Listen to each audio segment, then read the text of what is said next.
పంచుకోవాలి. అంతకుముందు వారు మన సంఖ్యాకాండంలో 34వ అధ్యాయం వరకు కొన్ని విలువైన మాటలు మనం చూసాం. లేదా అమోఘ సంఖ్యాకాండాన్ని మనం 3 భాగాలు చేసాం. మనకందరికీ జ్ఞాపకం ఉందని నేను అనుకుంటున్నాను. సంఖ్యాకాండంలో మొదటి భాగం 9 అధ్యాయాలు, అలాగే 10 నుంచి 33 వరకు రెండో భాగం ఉన్నాం. 34 నుంచి 36 వరకు మూడో భాగంగా మనం జ్ఞాపకం చేసుకున్నాం. పిల్లలు మనం అర్థం చేసుకోవడానికి సులువైన విధానాన్ని మనం జ్ఞాపకం చేసుకున్నాం. మొదటి భాగాన్ని సీనాయి పర్వతాన్ని వారు విడిచిపెడుతున్నారు, సిద్ధపడుతున్నారు. మనం సిద్ధపడకూడదు ఎలాగైతే సిద్ధపడతామో వారు సీనాయి పర్వతాన్ని విడిచిపెట్టి పాలు తెనులు ప్రపంచ దేశానికి అరణ్య మార్గం వెళ్ళడానికి సిద్ధపడుతున్నారు. ఆ 9వ అధ్యాయంలో మనం ఎక్కువగా మనం చూస్తున్న మాటలు. 10వ అధ్యాయం నుంచి 33 వరకు వారు ఇంచుమించు వారు ప్రయాణం అవుతారు. మోయాబు సరిహద్దు వరకు వెళ్తారు. పాలు తెనుల ప్రపంచ దేశం కంటే ముందుగా యోర్దాను నది ఉంటుంది, ఆ ఉత్తరి వరకు వెళ్తారు. అది దాటితే పాలు తెనుల ప్రవేశించి దేశాన్ని స్వతంత్రించుకుంటారు. ఆ మోయాబు సరిహద్దు వరకు ప్రయాణాన్ని వారి బ్రతుకు విధానం అంతా కూడా మనకు అక్కడ కనబడుతూ ఉంటుంది. చివరి భాగంలో 34 నుంచి 36 వరకు ఆ భాగం అంతట్లో మనకు కనిపించిన మాట ఏంటంటే దేవుడు వారిని హెచ్చరిస్తున్న మాటలు మనకు కనబడుతుంటాయి. సూచనలు, సలహాలు. అంటే యెరూషలేము ఆ పాలు తెనుల ప్రపంచ దేశాన్ని స్వతంత్రించుకోగల ముందు యోర్దాను సరిహద్దులో దేవుడు వారితో మాట్లాడుతున్న మాటలుగా మనకు కనబడుతుంటాయి. దాన్ని సూచనలు అనవచ్చు, ఆజ్ఞలను కూడా చెప్పవచ్చు. మంచి నియమాలు దేవుడు వారితో తెలియజేస్తూ ఉంటాడు. 34వ అధ్యాయంలో అంటే మనం 3వ భాగంకి వచ్చేసాము. రెండో భాగం చివరిలోనే 2 గోత్రాల వారు యోర్దాను యువతల్ని మాకు ఆ పాలు తెనుల ప్రపంచ దేశం కొంటే వెళ్ళకంటే ముందుగా యోర్దాను సరిహద్దు పరిసర ప్రాంతంలోనే పాలు ప్రవహించే దేశము ప్రారంభమవుతుంది. అంతకంటే కొంతమంది రాజ్యాలు వారు జయించి ముందుకు వెళ్తుంటారు. ఆ సరిహద్దు ప్రారంభం అవుతూనే యోర్దాను దాటకంటే ముందుగానే రూబేనీయులు, గాదీలు వచ్చేసి అయ్యా ఈ మెట్టగా ఉన్న స్థలాన్ని కూడా మాకు ఇస్తే బాగుంటుంది, మా మందకు బాగుంటుందనే ఒక ప్రస్తావన ప్రపోజల్ని తీసుకొచ్చినప్పుడు మోషే గారు అన్న మాట ఏంటంటే మీరు ఇక్కడే ఉండిపోతే మరి మిగతా గోత్రాల వారికి ఇబ్బంది అవుతుంది కదా, మీరు ఏం చేయాలంటే మిగతా అన్ని గోత్రాల వారు పాలు తెనుల ప్రపంచ దేశాన్ని స్వతంత్రించుకునే వరకు మీరు వారితో పాటు యుద్ధం చేయాలి. అలా అయితే ఈ భూభాగానికి ఇవ్వడానికి ఏమాత్రం ఇబ్బంది లేదనే మాట ప్రపోజల్ పెట్టినప్పుడు వారన్న మాట ఏంటంటే అయ్యా దానికి మాకు ఇబ్బంది లేదు, కానీ మా కుటుంబాలని వారు ఆడవారిని పిల్లల్ని అందరూ విడిచిపెట్టి వారితో పాటు మేము యోర్దాను దాటుతాము, వారికి సహకరిస్తున్న మాట వారు అన్నట్టుగా మనకు కనబడుతూ ఉంటుంది. యోర్దానుకి యువతలు యోర్దాను దాటకంటే ముందు వీరు తీసుకొచ్చే ప్రపోజల్ యోర్దాను వరకు వెళ్ళాలనే మాట నాకు అర్థమవుతుంది. అదే చివరి భాగంలో 3వ భాగంలో మాట యోర్దాను కంటే ముందు అని యోర్దాను నది దాటకంటే ముందు దేవుడు వారితో మాట్లాడుతున్న మాటలు 34 నుంచి మనం చూస్తూ ఉంటాం. ఇందులో మనకు 34వ అధ్యాయంలో క్రమమైన మాట ఏంటంటే 12 మందిని ఆ స్వాస్థ్యాన్ని పంచిపెట్టడానికి 12 మంది కావాలని 12 గురిని ఒక్కొక్క గోత్రం నుంచి ఒకరిని మరి యెహోవా సెలవిచ్చినట్టుగా మనం చూస్తూ ఉంటాం. 10వ వచనం నుంచి కొన్ని మాట చూడండి పిల్లలు. 34వ అధ్యాయం 10వ వచనం నుంచి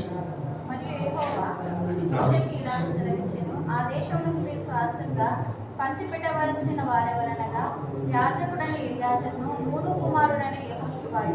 మరియు ఆ దేశంలో మీకు స్వాస్థ్యంగా పంచిపెట్టుటకు ప్రతి గోత్రమును ఒక్కొక్క ప్రధానిని ఏర్పరచుకొనవలెను. సరిపోతుంది. ఇలా ప్రధానిని ఏర్పరచుకున్నప్పుడు అందరూ ఒక గోత్రం నుంచి పెద్దను ఏర్పరచుకుంటారు. 29వ వచనం అంటాడు కానాను దేశంలో ఇశ్రాయేలులకు వారి స్వాస్థ్యం పంచిపెట్టుటకు యెహోవా ఆజ్ఞాపించిన వారు వీరే అంటాడు. ఆ భాగం అంతా కూడా మన ప్యాసేజ్ అంతా కూడా మనం చదువుతున్న మనకు అర్థమైంది మాట 12 మందిని ఎన్నుకున్నారు. వీరు భూభాగాన్ని పంచిపెడుతున్నప్పుడు మోషే గారు వెళ్ళకంటే ముందుగానే తెలిసిన మాటలు 12 మంది ఎన్నుకున్నారు. ఆ ఎన్నుకున్న వారు ఆ స్వాస్థ్యాన్ని పంచిపెడతారు. యెహోషువ గారి నాయకత్వంలో వారు భూభాగాన్ని స్వతంత్రించుకుంటారు. ఆ విషయం మనకు యెహోషువ గ్రంథంలో మనం చూస్తూ ఉంటాం. ఈ 34వ అధ్యాయంలో ప్రాముఖ్యమైన విషయం మనకు కనబడుతుంది. 35వ అధ్యాయంకి వచ్చేసరికి వెళ్ళి ఇందులో 34 వచనాలు ఉంటున్నాయి. ఈ 34వ అధ్యాయం 35వ అధ్యాయంకి వచ్చిన ఇందులో ప్రాముఖ్యమైన విషయాలు ఏంటంటే కొన్ని మాటలు మొదటి నుంచి మనం చూద్దాం.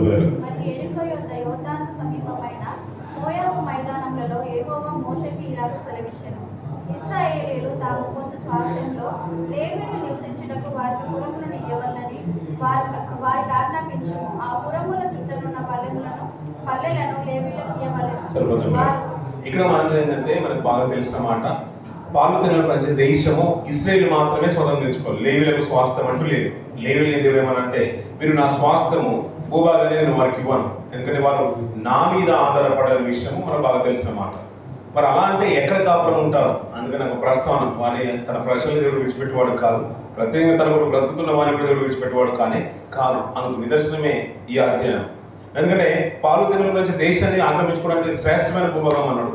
ఎంతైనా తన ప్రజలు బ్రతకడానికి స్వాస్థ్యం అనేది కావాలి, భూభాగం అనేది కావాలి.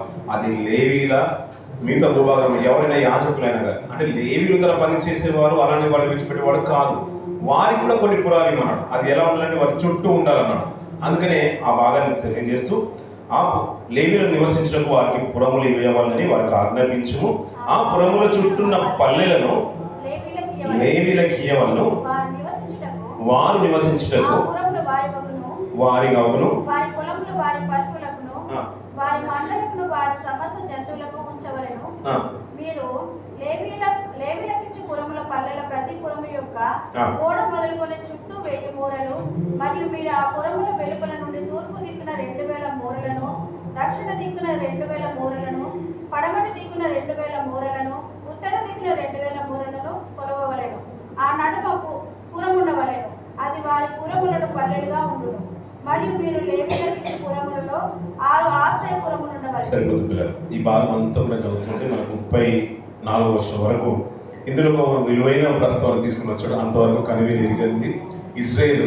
మనం నిర్గమకాండంలో కూడా మనం చూస్తూ ఉంటాం. అలాగే ద్వితీయోపదేశకాండం 4వ అధ్యాయంలో చూస్తూ ఉంటాం. యోషువ 20వ అధ్యాయం 21వ అధ్యాయంలో కూడా మనకి మా ప్రస్తావన మనకు కనబడుతూ ఉంటుంది. ద్వితీయోపదేశకాండంలో కూడా మనం ఎక్కువగా మళ్ళీ చేసిన బోధ కాబట్టి మళ్ళీ కనబడుతుంది. ద్వితీయోపదేశకాండం రెండవసారి బోధించిన గ్రంథం. అలా ఈ ప్రస్తావన తీసుకొస్తున్నాడు. ఇశ్రాయేలీయుల నుంచి భూభాగాన్ని లేవీలకు ఇవ్వాలి. వాటిని పురాలు అన్నాడు.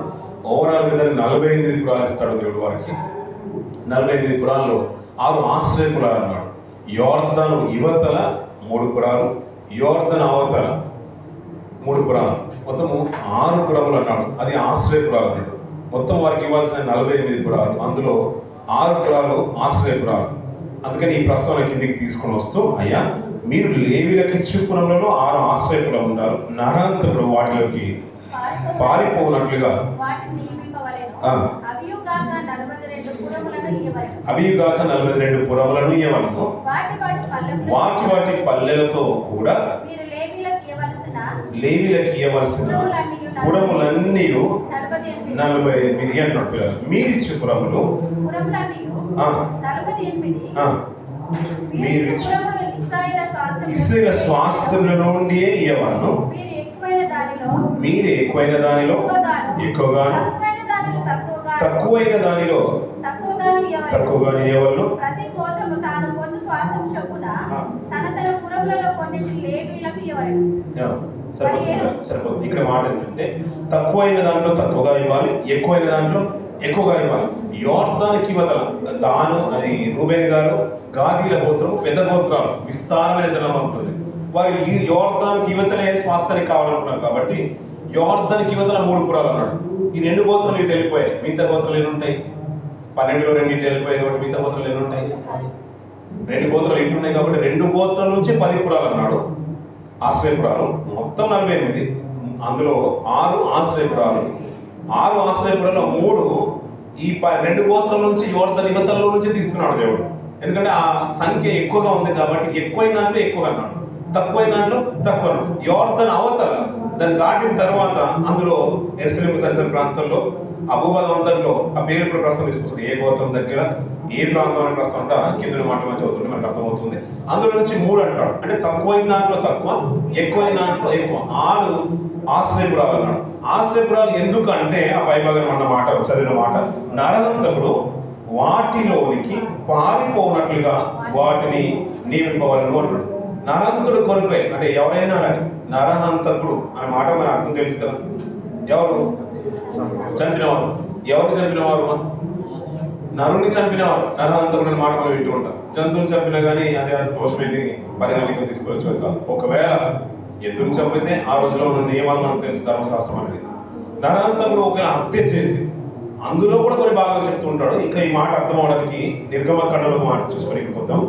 నిర్గమకాండం 20వ అధ్యాయం 12 నుంచి కొన్ని మాటలు మనం చూద్దాం పిల్లలు. నిర్గమకాండము 21వ అధ్యాయము 12వ వచనం నుంచి.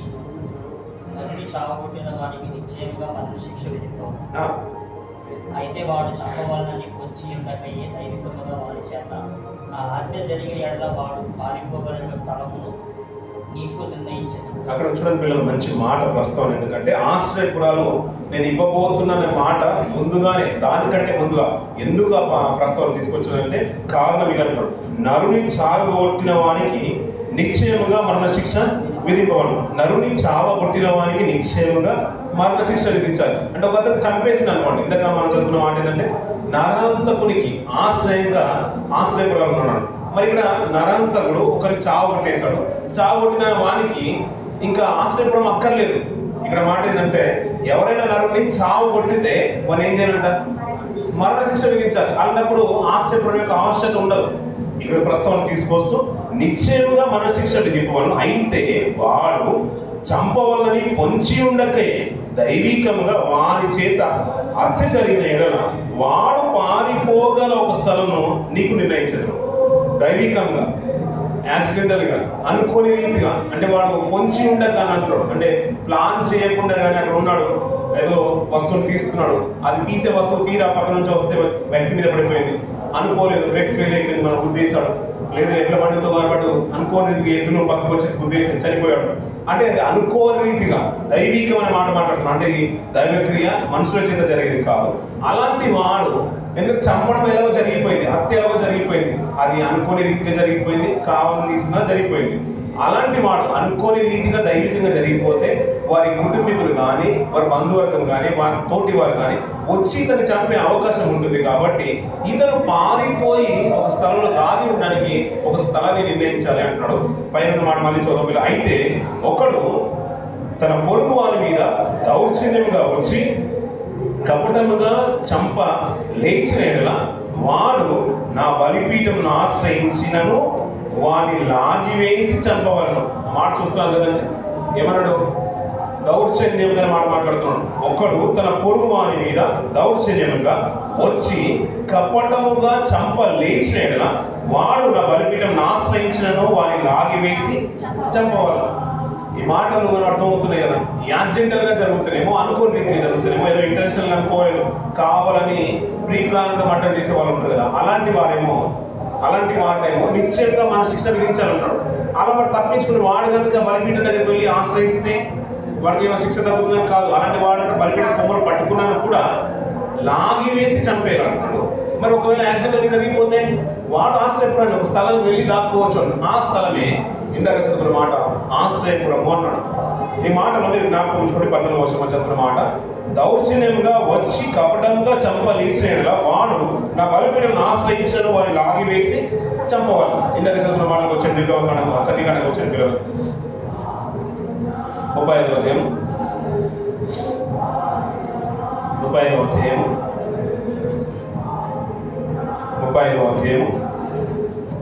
9వ వచనం చిన్న చదువుకోవాలి. సెలవిచ్చెను, ఇట్లను వెళ్ళిన తర్వాత ఆశ్రయపురములుగా ఉండుటకు మీరు పురములను ఏర్పరచుకున్న వలన పొరపాటున ఒకరిని చంపిన వాడు, అంతే కదా, పొరపాటున చంపిన వాడే దానిలోకి వెళ్ళొచ్చు. పొరపాటున జరిగితే, అదే దైవికంగా ఒకవేళ జరిగితే, అనుకోని రీతిగా హత్య జరిగితే వాడు ఒక స్థలానికి వెళ్ళి దాక్కోవచ్చు. దాన్ని ఏమంటున్నాడు? ఆశ్రయపురం అంటున్నాడు. తీర్పు పొందుటకై నరహంతకుడు సమాజము ఎదుట నిలిచి వరకు వాడు మరణ శిక్ష నొందకూడదు. కనుక ప్రతి హత్య చేయవాడు రాకుండా అది ఆశ్రయపురంగా ఉంటుంది. ఇందాక చదువుకున్న అన్న మాటలే కదా. అదేంటంటే వారి కుటుంబీకులు వారు, అంటే ఇతను చేశాడు, హత్య చేశాడు, మనం ఎన్ని చెప్పినా కానీ హత్య జరిగిపోయింది అనుకోండి, లేదంటే కావాలని చేయలేదన్నా, కానీ వారి ఇంటి వారు, వారి బంధువర్గం, వారి స్నేహితులు ప్రతి హత్య చేయడానికి, దానికి ప్రతిఫలంగా హత్య చేయడానికి, అంటే మామూలు చంపేశాం కాబట్టి నిన్ను చంపడానికి మేము వస్తామని హత్య చేసే ఆస్కారం ఉంటుంది. కాబట్టి ఇతను వెళ్ళి దాక్కోవచ్చు. అది ప్రతి హత్య జరగకుండా దాక్కోవచ్చు. ఎంతవరకు అంటే అతను కావలికి వచ్చే వరకు, తీర్పుకి వచ్చేసే వరకు, ప్రధాన యాజకులు వచ్చి సమాజం ఎదుట అతను నిలవబెట్టి తీర్పు తీర్చే వరకు, నిజంగా నువ్వు చేసావా, కావాలని చేసావా, పక్కన మందిగా చేసావా, ప్రీప్లాన్గా చేసావా, లేదు అనుకోని రీతి యాక్సిడెంటల్ గా దైవికంగా జరిగిందా, ఇది తీర్పు తీర్చే వరకు అతను ఆశ్రయపురాన్ని ఆశ్రయించవచ్చు. దాన్ని ఆశ్రయపురం అంటున్నాడు. ఒకవేళ అది కావాలనే జరిగితే, కావాలనే జరిగించినట్లయితే నిర్గమకాండంలో చూసినట్టుగా అతనికి మరణశిక్ష విధించాలి. ఒకవేళ తప్పు చేసి బలిపీఠం కొమ్ములను ఆశ్రయించినా కూడా అతన్ని లాగి మరి అతను చంపొచ్చిన మాట గుర్తు చేస్తున్నాను. మళ్ళీ ఈ మాటలు నేను దీన్ని ఆశ్రయపురాలు అన్నాడు. మీరు ఇయ్యవలసిన పురములలో 6 ఆశ్రయపురములు ఉండవలెను. 6 ఆశ్రయపురములు ఉండవలను. వాటిని యోర్దాను యువతల 3 పురములను ఇయ్యవలను. కానాను దేశంలో 3 పురములను ఇయ్యవలెను. కానాను దేశంలో 3 పురములు ఇయ్యవలను. అవి మీకు ఆశ్రయపురములుగా ఉండును. సరిపోతుంది. ఇక్కడ నుంచి ఇవంతా భాగమంతా కూడా చదువుతుంటే అదంతా మనకంతా అదే ప్రశ్న తీసుకొస్తున్నాడు. ఎవరికి హత్య చేసిన వారు, ఎవరికి శిక్షలోకి తీసుకొని రావాలి, ఎవరు తీర్పులోకి రాబడతారంటే నిజంగా మీరు ఆలోచించినట్లేదు. ఇది మన వ్యక్తిగత జీవితం, మన ఆత్మీయ జీవితానికి కూడా ఉపయోగపడుతుంది. ఒకవేళ మనం చేసే పాపాలు, మనం చేసే తప్పిదాలు, మనం చేసే అపకారము, నిందలు కానీ ఏదైనా మాటలు కానీ దేవుడికి వ్యతిరేకంగా, దైవికమైన ఆలోచనలకు వ్యతిరేకంగా మన ఆత్మీయ స్థితిని పాడు చేసుకున్న రీతిగా ఉన్నట్లయితే ఒకసారి చేసిన పాపాలు, పెద్ద పెద్ద దోషాలైనా అన్నైనా కానీ బాప్తిసం తీసుకున్నప్పుడు కూడా అవన్నీ కూడా ఏమైపోతున్నాయి, కడగబడుతున్నాయి. మళ్ళీ తప్పిదం చేశాను, మరి ఎలా, మరి దానికి పరిష్కారం ఎలా అంటే పేతురు ఒక ప్రస్తావన తీసుకొస్తాడు ప్రభు దగ్గరికి. అయ్యా, నా సహోదరు వెళ్ళిన తప్పిదం చేశాను కదా, మరి 7 మార్లు క్షమిస్తే సరిపోతుందా అంటే ప్రభు అంటాడు, ఏమంటాడు, 7 మార్ల మట్టుకి కాదు, 70 ఏళ్ళ మట్టుకు అంటే జీవితకాలం అంతా కూడా ఒక సహోదరుని నువ్వు క్షమించబద్దురై ఉన్నావు. ఎందుకంటే అతను క్షమించవచ్చు, క్షమించకపోవచ్చు. అందుకని ఏంటంటే ఎదుటి వారిని క్షమించే తత్వము నన్నెరిగిన ప్రజలకు ఉండాలన్నాడు దేవుడు. అందుకని 70 ఏళ్ళ మట్టుకు అన్నాడు. అందుకని పిల్లరా, ఒకసారి అంట తప్పిదం చేస్తేనంట బాప్తిసం తీసుకున్నప్పుడు అంటే అది ఎంతటి పాపాలను కూడా కడగబడతాయంట. సౌలు గారు తప్పిదాలు చేశాడు, సంఘాన్ని బహుగా హింసించేశాడు. అప్పుడు మళ్ళీ ప్రభువు దర్శించిన తర్వాత నేను ఎవరు అంటే, నేను సౌలు అంటే నేను హింసిస్తున్నా యేసుని ప్రభు అన్న మాట, ఒక మాటతో అతను మార్పు పొందాడు. దమస్కు పరిసరమంతరం అతను పడిపోతుంటే అననీయ దగ్గరికి పంపించేస్తుంటాడు. అవును కదండి. అక్కడ వెళ్ళిన తర్వాత అతనికి బాగు చేయడము, అతన్ని దర్శించడం, అతనికి అన్నం పెట్టడము అననీయకి ఇష్టం లేదు. అలాంటి వాడిని ఎందుకు పంపిస్తామంటే అతన్ని అనేకుల ఎదుట నాకు సాక్షాత్గా నేను వాడుకుంటాను, నా నామాన్ని భరించడానికి అతను వాడుకుంటున్నాడు. అయితే ఆ యాజకుడు అన్న మాట ఏంటంటే, ఆ ధర్మశాస్త్రోపదేశం అన్న మాట, సౌలా ఇంకా ఆలస్యం ఎందుకు, లేచి నీ పాపాలు కడుక్కో అంటాడు. అంటే పాపాలు కడగడానికి కారణం ఏంటంటే, నిజంగా చెప్పాలంటే కడుక్కోవడానికి ఆస్కారం ఏదైనా ఉందంటే అది బాప్తిసం. బాప్తిసం తర్వాత అంత ముందు చేసిన పాపాలన్నీ కూడా కడగబడుతున్నాయి. మరి తర్వాత చేయబడిన పాపాలు అది తీర్పు వరకు కావాలో ఉండాల్సిందే. అందుకనే కొన్ని సందర్భాల్లో మనం మాట్లాడుతున్న మాట ఏంటంటే, గతించిన కొన్ని రోజుల ముందు శిలువలో 2 దొంగలు కనబడుతున్నారు. అవును కదా. దొంగల మాట ఏంటంటే, అయ్యా నువ్వు నీ రాజ్యంతో వచ్చినప్పుడు, రాజ్యంలోనికి వచ్చినప్పుడు నువ్వు జ్ఞాపకం చేసుకున్న మాట. దేవుడు అతనికి నిజంగా ఏంటంటే, నువ్వు నాతో కూడా నేను పరదేశంలో ఉన్న మాట ఇచ్చేశాడు. అంటే దేవునితో ఉండే భాగ్యాన్ని ఆ దొంగకి ఇచ్చేశాడు. అంటే పాపాలు ఏమైపోయినాయి, క్షమింపబడ్డాయి. అతని పాపాలు క్షమింపబడ్డాయి అనే విషయము ఆ మాటతో అతనికి తెలిసిపోయింది. ప్రభుత్వం ఉంటున్నాను. నిజంగా చెప్పడం పిల్లలు, మనం కూడా అదే శిక్షలో ఉన్నాం.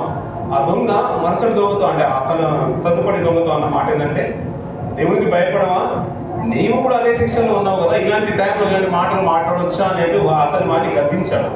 నేను ఇదే శిక్షలో ఉన్నాను కాబట్టి నా మనసును సరి చేసుకొని ప్రభువా నీ రాజ్యం కోసం నన్ను జ్ఞాపకం చేసుకుని మాట అన్నాడు. మరి అదే శిక్షలో ఉన్న మనం అందరం కూడా నిజంగా మన పాపాలు క్షమింపబడతాయండి. బాప్తిసం కంటే ముందు పాపంత జీవితం అంతా కూడా దేవుడు ఒప్పుకున్నాం కాబట్టి దేవుడు మన పాపాలన్నీ కూడా కడిగేశాడు. తర్వాత చేసిన పాపాలన్నీ కూడా నిజంగా క్షమింపబడుతున్నాయి.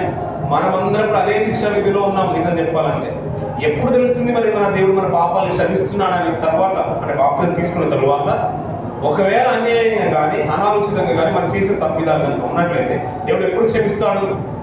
మనకు క్షమిస్తే మన ప్రార్థన విని మనం క్షమిస్తున్నాడని మనం అనుకుంటున్నాం. నిజంగా కడగబడుతున్నాయనే విషయం ఎప్పుడు అర్థమవుతుందనే దేవుడు మనతో మాట్లాడుతున్న మాటలు బట్టి మనకు అర్థమవుతుంది. ఇంకా చెప్పాలంటే మనం కడ వరకు నిలిచి ఉండాల్సిందే. మన అంతం వరకు మనం నిలిచి ఉండాల్సిందే. తీర్పు వరకు కావాలో ఉండవలసిందే.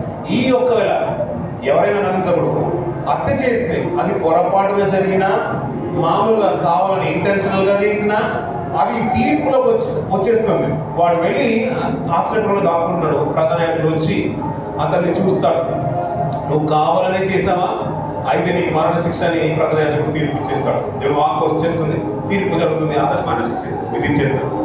తీర్పు జరిగినప్పుడు మరణ శిక్ష విధించేస్తాడు. ఒకవేళ కావాలని చేయలేదు అనుకోండి, కావాలని చేయలేదు, యాక్సిడెంట్ జరిగింది, దేవుడి చిత్తంలో ఉంది కాబట్టి ఇతని చేత తప్పిదం జరిగింది, అందుకు అతను బలైపోయాడు. అందుకని అతను ఆశ్రయపురంలోనే ఉండాలి. ఎంతకాలం ఉండాలి? ప్రధాన యాజకుడు బ్రతుకున్నంత కాలం ఉండాలన్న. ప్రధాన యాజకుడు బ్రతుకున్నంత కాలము ఆశ్రయపురంలోనే ఉండాలి.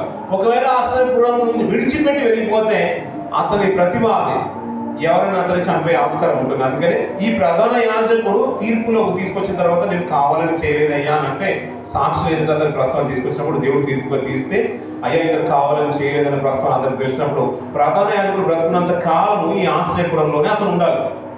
అతను బ్రతుకున్నంత వరకు అక్కడ ఉండాలి. ప్రధాన యాజకుడు చనిపోయిన తర్వాత అతడు విడిపింపబడతాడు. అక్కడ నుంచి వెళ్ళిపోయి స్వేచ్ఛగా తన స్వాస్థానికి వెళ్ళి ఎక్కడైతే పాలతీన ప్రపంచ దేశంలో అతనికి స్వాస్థ్యం ఉందో ఆ భూభాగానికి వెళ్ళి అక్కడ బ్రతుకోవచ్చు. అంతవరకు ఈ ప్రస్తుతం అంతా కూడా 35వ అధ్యాయం మనకు కనబడుతూ ఉంటుంది.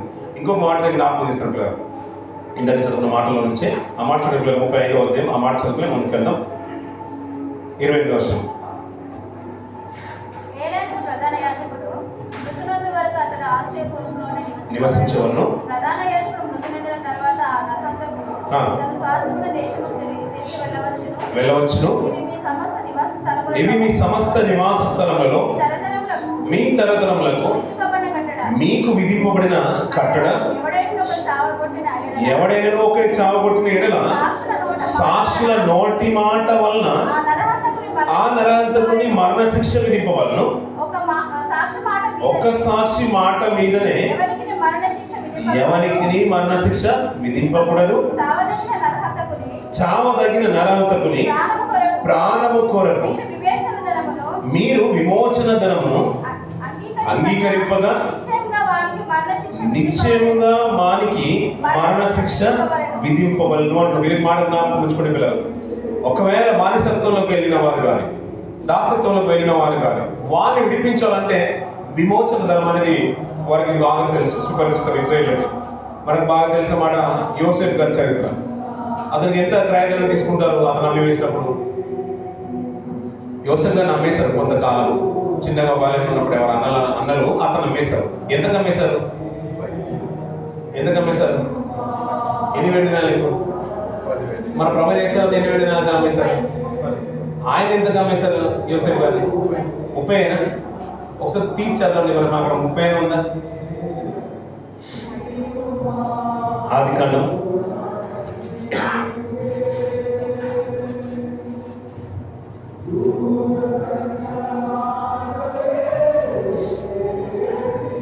37వ అధ్యాయం 22వ వర్షం. మిద్యానీయులైన వర్తకులు ఆ మీదిగా వెలుచుండగా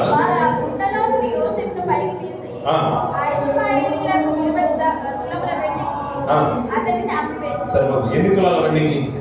20 తులాల వెండికి. మన ప్రభు నమ్మింది 30 వెండి నాణ్యాలకు. ఆ 20 తులాల వెండికి అమ్మేశారు. ఒకవేళ మళ్ళీ ఇతను అమ్మేశారు. ఎవరికి అమ్మేశారు? ఇస్మాయిల్ అంటే మిద్యానీయులు వర్తకం చేసుకున్న వారికి అమ్మేశారు. గుగ్గిలం అమ్ముకుంటారు వాళ్ళు. వీరు ఐగుప్తుకు వెళ్ళిపోయారు. అక్కడ వెళ్ళిన తర్వాత తీరా ఇతన్ని మళ్ళీ యోసేపు గారిని మళ్ళీ అతనికి అమ్మేస్తారు. కోతి వరకు అమ్మేస్తూ ఉంటారు. అంటే అతను నమ్మినప్పుడు కొంత ధనాన్ని తీసుకుంటారు. ఎవరైనా కానీ మళ్ళీ యోసేపును విడిపించాలనుకుంటే ఎంతైతే అతను అమ్మబడ్డాడో ఆ అమ్మబడిన ధనానికి విమోచన క్రయధనం, విడుదల చేసే క్రయధనం. ఇంకా చెప్పాలంటే సునాద కాలం అనేది ఒకటి ఉంటుంది. 50 సంవత్సరాలకు ఒకసారి వస్తుంటుంది, సిల్వర్ జూబ్లీ లాంటిది అని కానీ సునాద కాలం. అలానే ఎంతమంది అయినా కానీ సునాద కాలం వరకు ఒక విమోచన ధనము అందుకు అందలేదు. దాస్యత్వంలో కనుక ఉంటే అలాంటి వారందరికీ కూడా విమోచన కలిగించే దినమే ఈ సునాద కాలం. ఇంకా చెప్పాలంటే ఇక్కడ మనం మాట్లాడుతున్న మాట సంఖ్యాకాండంలో హత్య చేశాడు అతను నరహంతకుడు. అలా నరహంతకుడు దగ్గర డబ్బు ఉంది, నేను ధనం ఇచ్చేస్తాను అని నన్ను విడుదల చేయమనే ప్రస్తావన తీసుకొచ్చినా కూడా విమోచన ధనాన్ని యాక్సెప్ట్ చేయొద్దంట. వాడు హత్య చేశాడు కాబట్టి వానికి ప్రతి హత్యగా ప్రాణహత్య అవన్నీ తీయాల్సిందే. నిశ్చయంగా వాడు మరణశిక్ష నొందాల్సిందన్నాడు. ఒకవేళ వాడు తప్పు చేయలేదు, అనాలోచితంగా జరిగిపోయిందంటే ప్రధాన యాజకుడు చనిపోయే వరకు అక్కడ ఉండాలనే మాట తీసుకొచ్చాడు. ఇందాక నేను నిర్గమకాండంలో చదివినప్పుడు ఒక మాట నేను జ్ఞాపకం ఉంచుకోండి అన్నాను. దౌర్జన్యంగా చంపినప్పుడు అతను వెళ్ళి బలిపీఠ కొమ్ములు పట్టుకుంటున్నట అతను లాగి మరి చంపాలనే ప్రస్తావన మాట్లాడుతున్నాడు. ఒక సందర్భం చరిత్రలో మనకు కనబడుతూ ఉంటుంది. రాజుల గ్రంథంలో మనకు కనబడుతుందా మాట చూసుకుని ముందుకెళ్దాం పిల్లలు. మొదటి రాజుల గ్రంథం 2వ అధ్యాయం 27-28 వర్షాలు మనం చూసుకొని ముందుకెళ్దాం పిల్లలు.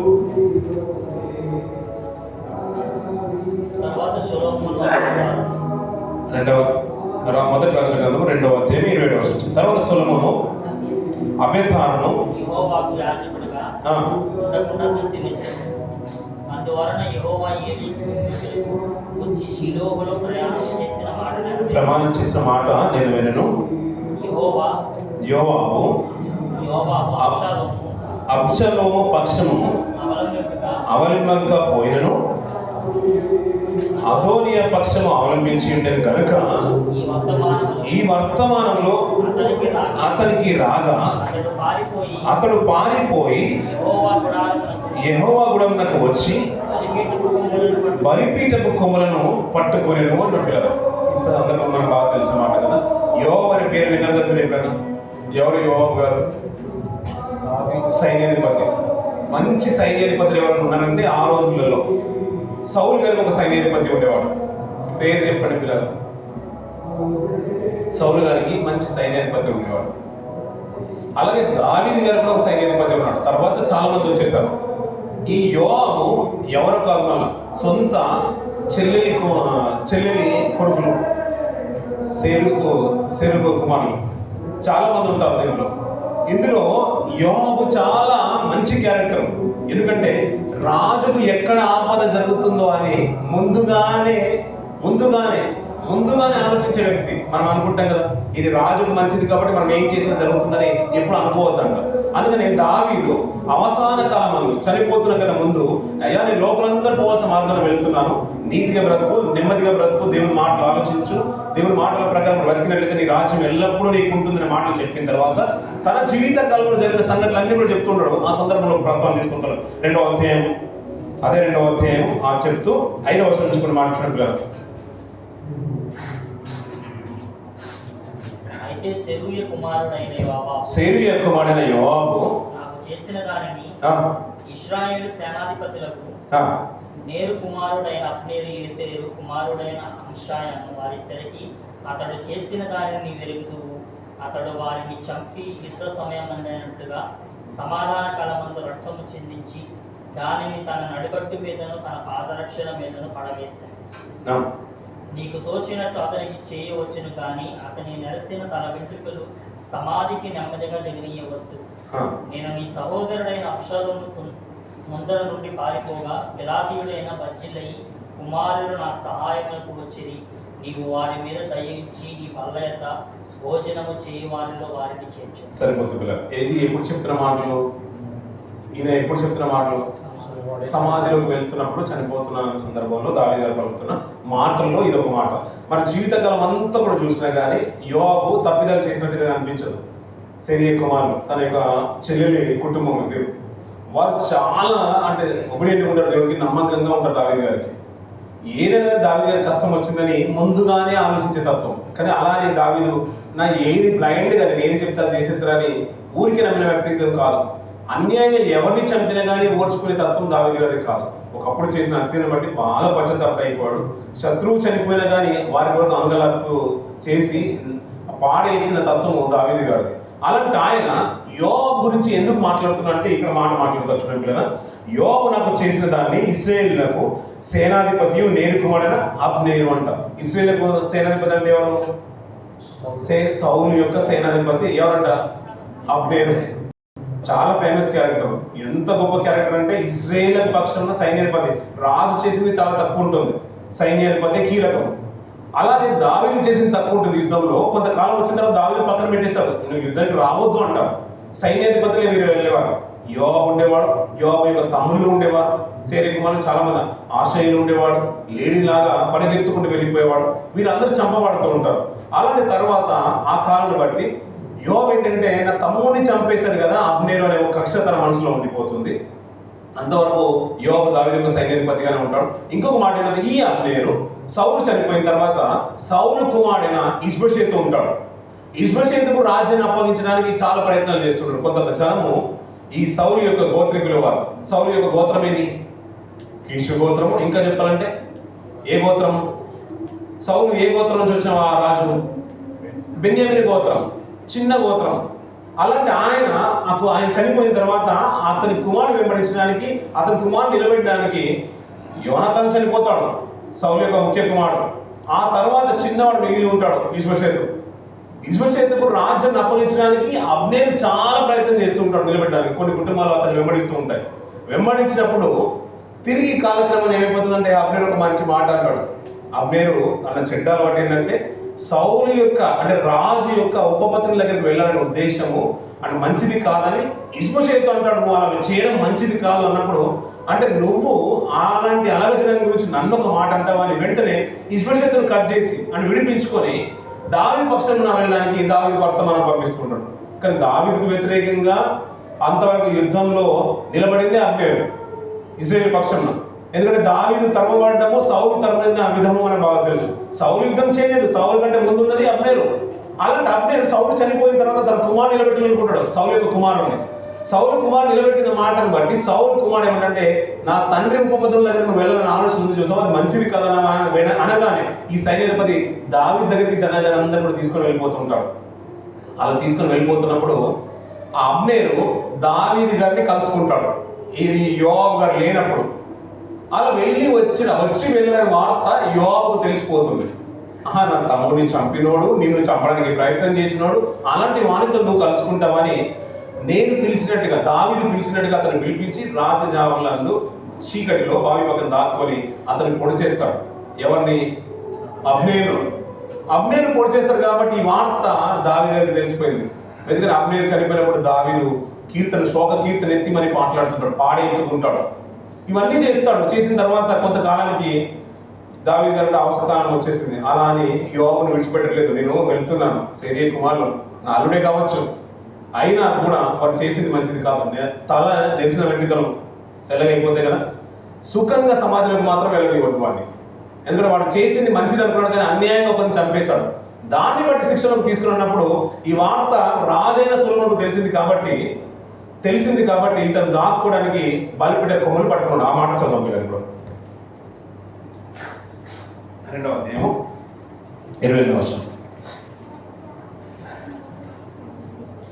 యెహోవా అబ్షాలోము పక్షము అవలంబింపకపోయినట్టు అదోనియా పక్షము అవలంబించి ఉంటేనే కనుక ఈ వర్తమానములు అతనికి రాగా అతడు పారిపోయి యెహోవా గుడారమునకు వచ్చి బలిపీఠపు కొమ్ములను పట్టుకొని. ఇప్పుడు మీరు చెప్పండి, అన్యాయంగా దౌర్జన్యంగా ఎవడైనా ఒకరిని చంపి బలిపీఠం దేవాలయానికి వెళ్ళి బలిపీఠం కొమ్ములు పట్టుకుంటే దేవుడు ఏమన్నాడు? లాగి మరి చంపమన్నాడు. ఇప్పుడు యోబు చేసింది అన్యాయంగా చేశాడా, దౌర్జన్యంగా చేశాడా, లేకపోతే మామూలుగా దైవికంగా యాక్సిడెంటల్ గా జరిగిపోయింది హత్య? కావాలని తన తమ్ముని చంపడనే కక్ష తన మనసులో పెట్టుకొని అతన్ని చంపేస్తాడు. దావీదు గారు అతనితో కలుసుకోవడానికి ఉద్దేశంతో అతన్ని చంపేస్తాడు. అందుకని అలా చంపేశాడు కాబట్టి దావీదు గారు చనిపోతూ తన కుమారుడితో చెప్పాడు, నేను ఎలాగైనా సౌలు చంపుతా. సమయాలు వెళ్ళిపోయిన తర్వాత ఈ సౌలు వచ్చాడు, సౌలు తర్వాత ఇప్పుడు ఈ దావీదు గారి తర్వాత సొలొమోను వచ్చేసాడు. ఎలాగైనా బలిపీఠం కొమ్ములు పట్టుకున్నా నువ్వు చనిపోతావు, మరి నీకు ఆస్కారం ఏముంది? దేవాలయాలకు వెళ్ళి కొమ్ములు పట్టుకుంటే నన్ను విడిచిపెడతాడు, నాకు ఏమి ఇబ్బంది కలగదనే ఉద్దేశము ఎవరో కలిగింది? యోబులో కలిగింది. అక్కడ వెళ్ళి బలిపీఠ కొమ్ములు పట్టుకున్నాడు. అలా పట్టుకున్న ఆయన్ని సొలొమోను గారు ఏం చేశారు చూడండి పిల్లలు. 29 యోబు పారిపోయి యెహోవా గుడారమునకు వచ్చి బలిపీఠం వద్ద ఉండడం సంగతి రాజు సొలొమోనుకు వినపడగా సొలొమోను యెహోయాదా కుమారుడైన బెనాయాను పిలిపించి నువ్వు వెళ్ళి వాని మీద పడుమని ఆజ్ఞ ఇచ్చినందున బెనాయా యెహోవా గుడారమునకు వచ్చి రాజు నిన్ను బయటికి రమ్మని సెలవిచ్చినని యోవాబుతో చెప్పాను. అతడు అది కాదు, నేనెక్కడనే చచ్చేదనగా బెనాయా తిరిగి రాజునకు వచ్చి యోవాబు తనతో చెప్పిన మాట రాజునకు తెలియజేశాను. అందుకు రాజు ఇట్లా నేను అతడు నీతో చెప్పినట్లుగా చేయము. అతడు దారపోసిన నిర్మలాల రక్తమును నా మట్టుకును నా తండ్రి కుటుంబీకుల మట్టుకును పరిహారము చేయుటకై అతన్ని చంపి పాతిపెట్టు. సరిపోతుంది కదా ఆ మాట. ఎందుకు మన మాట కిందికి తెలియజేస్తారో, నేను కుమారుడును ఇశ్రాయేలు వారి సమూహాధిపతి అయిన అబ్నేరు ఏతేరు కుమారుడు యూదా వారి సేనాధిపతి అమాషాయును తనకంటే నీతిపరులు యోగ్యులను ఈ ఇద్దరిని మనుషుల మీద పడి యోవాబు నా తండ్రి అయిన దావీదు ఎరగకుండా కత్తి చేత వాడి చంపివేసిన గనుక అతడు దారపోసిన రక్తము యెహోవా అతని తల మీదికి రప్పించును. ఆ మాటకు ప్రత్యుత్తరం. అందుకని నేను అతను దౌర్జన్యంగానే చంపేశాడు, ఇద్దరిని చంపేశాడు, మార్గ మధ్యలో చంపేసి పడేసి వెళ్ళిపోతాడు. ఇంకా అమాషల విషయంలో అయితే అలా ఇద్దరి విషయంలో యోవాబు చేసింది మంచిది కార్యం కాదు కాబట్టి అతను చంపాలనుకున్నాడు దావీదు యొక్క ఆలోచన. దావీదు గారు ఆ నిర్ణయం తీసుకోలేదు. తన కుమార్తె చెప్పేశాడు సొలొమోను చంపేస్తున్న విషయం వినగానే అక్కడ వెళ్ళిపోయాడు. ఎలాగైతే ఉంది, నేను దేవాలయం దగ్గర ఆ బలిపీఠం దగ్గర నేను చావాలనుకున్నాను అన్న మాట తెలియగానే అలాగే చేయమన్నాడు. అలా చంపబడతాడు పిల్లలు. కానీ అతను పాతి పెట్టమనే విషయం కూడా ఒక ప్రశ్న తీసుకొస్తాడు. అందుకనే దౌర్జన్యంగా అది ఏ కార్యం చేసినా కానీ అది దైవిక కార్యం కాకపోతే దేవుడు వారిని విడిచిపెట్టొద్దనే విషయాన్ని ప్రస్తావన తీసుకొస్తున్నాడు. సంఖ్యాకాలం మళ్ళీ వెళ్ళిపోదాం పిల్లలు, మనం ఊహించుకుందాం పిల్లలు. సంఖ్యాకాలము 35వ అధ్యాయం 35వ అధ్యాయం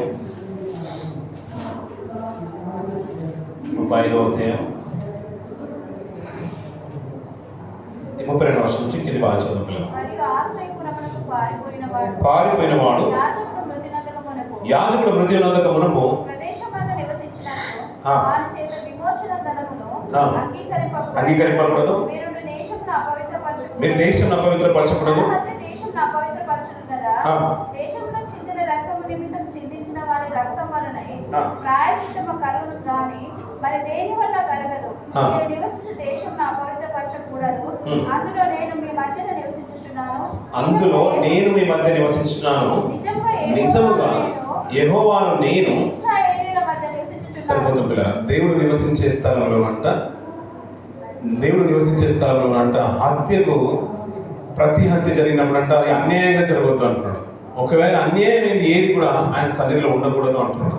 అందుకని అక్కడ మంచి పైన మాట, మంచి మాట ఏంటంటే రక్తము నిమిత్తం, దేశంలో చిందించిన రక్తము నిమిత్తము, చిందించిన వాని రక్తం వల్లనే ఏం జరుగుతుంటారు, ప్రాయశ్చిత్తం కలుగుతున్నారు. మరి దేని వల్ల కూడా కలుగుతుంటారు. ఇది పాత నిబంధన కాలం పిల్లలు, ఇది పాత నిబంధన కాలం.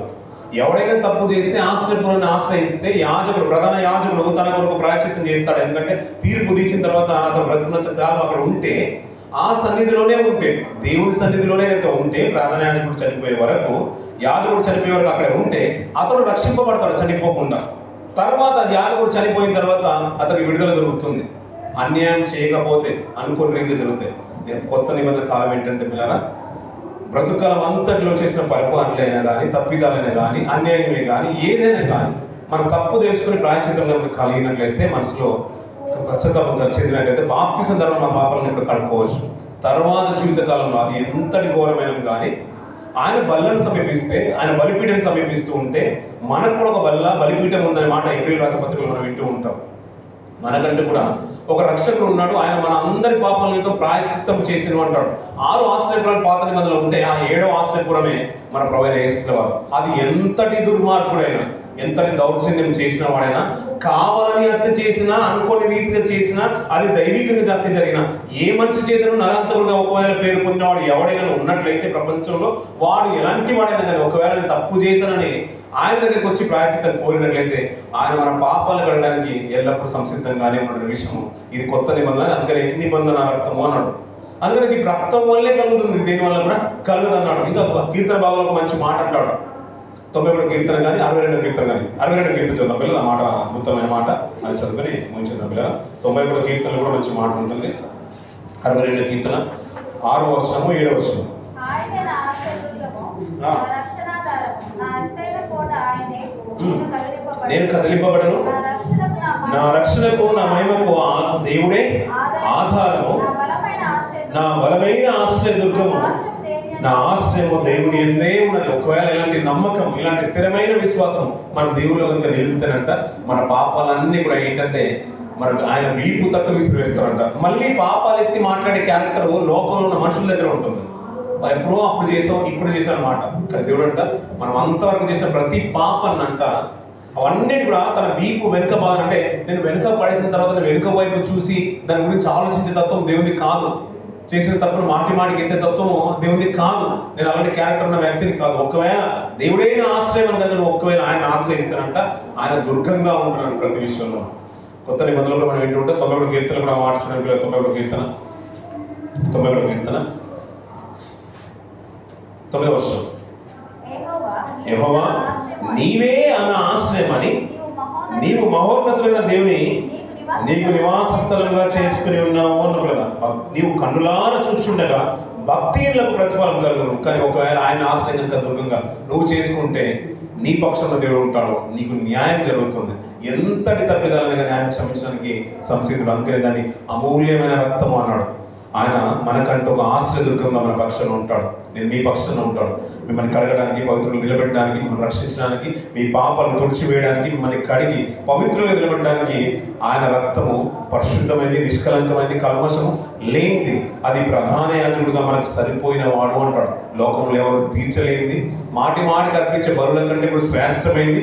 ఇది ప్రోక్షణ రక్తము అంటాడు. మన కొరకు ఒలింగింపబడిన రక్తము.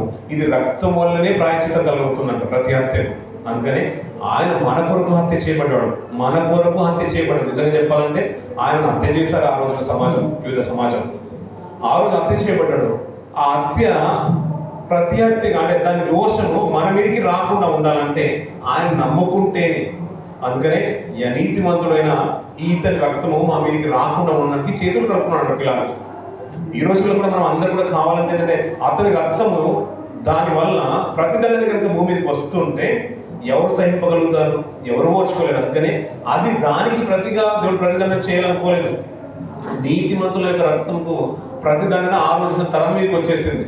అందుకని ఎవరిని అన్యాయంగా హింసించినా, ప్రతి హత్య చేసినా దానికి ప్రాయశ్చిత్తము మన మీదికి రావాల్సిందే. దేవుడు దానికి ప్రతిఫలం ఇస్తాడు. అందుకనే మనము ఒకరికి తీర్పు తీర్చక, అంటే ఒకరి మీదికి ప్రతి హత్యగా దాడికి వెళ్లకుండా, తీర్పు తీర్చుకోవడం నేను, పగ తీర్చడం నా పని అని దేవుడు సెలవిచ్చినట్టుగా, ఒకవేళ ఆయన ఆశ్రయదుర్గంగా మనం చేసుకుని బ్రతికినట్లయితే మన పక్షంలో ఆయన దుర్గంగా ఉండి మన కార్యాలను ఆయన సఫలపరుస్తాడు. 6 ఆశ్రయపురాలు ఇశ్రాయేలుకు ఉంటే 6 ఆశ్రయపురాలు ఇప్పుడు రోజులలో మనకు కనిపించవు. అందరికీ ప్రపంచ మానవాళికి ఏకైక ఆశ్రయపురము మన దేవుడైన యెహోవాయే, మన రక్షణ దుర్గం, మన ప్రభువైన యేసుక్రీస్తు వారే. ఆయన నమ్ముకున్న వాడిని ఎన్నటికీ వమ్ము చేయని వాడు, ఎన్నటికైనాను నీతిమంతులు తీర్చువాడు ఆయన మాత్రం ఈ ప్రపంచానికి ఏకైన ఆశ్రయ దుర్గము. ఆయన తప్ప ఈ లోకానికి దిక్కే లేదన్న విషయం తెలుసుకున్న వారు గొప్పవారు. నమ్మకం కలిగిన మన జీవితాలు నిజంగా ధన్యం.